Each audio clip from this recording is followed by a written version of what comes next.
Сәлеметсіздер ме, құрметті оқушылар? Бүгінгі сабақтың тақырыбы жұрнақ пен жалғау. Сабақтың мақсаты: жұрнақ пен жалғауды ажырата аламын. Мәтіннің тақырыбы мен ондағы негізгі ойды анықтаймын. 53-ші жаттығу. Суреттер бойынша мәтін құрастыр. Бұл жаттығуларды жасайсың ба? Құрметті оқушылар, біз суретте нені көріп тұрмыз? Яғни спортпен айналысып жатқан балаларды көріп тұрмыз, иә? Секіртпеге секіріп жатқан қыз баланы, шеңбермен белін айналдырып тұрған қыз баланы көріп тұрмыз. Және де белтемірге тартылып тұрған ер баланы көріп тұрмыз. Енді осы сурет бойынша мәтін құрастырып көрейік.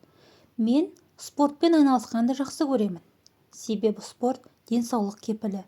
Біз дене шынықтыру сабағында денені шынықтыру үшін әртүрлі дене жаттығуларын жасаймыз.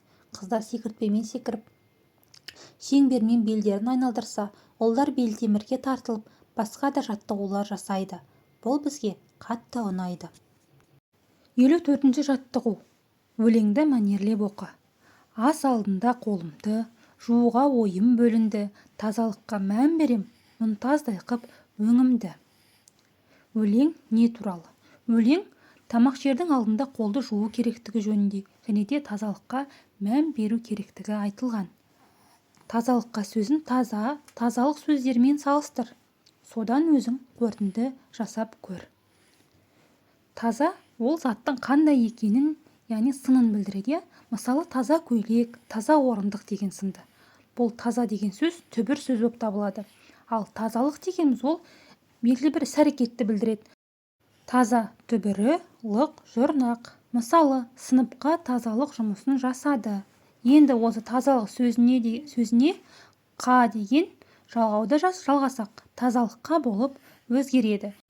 Қосымша жұрнақ жалғау болып екіге бөлінеді. Сөз мағынасын өзгертетін қосымшаны жұрнақ дейді. Мысалы, футболшы, оқулық. Бұл жерде футбол түбірі ш деген жұрнақ болып тұр.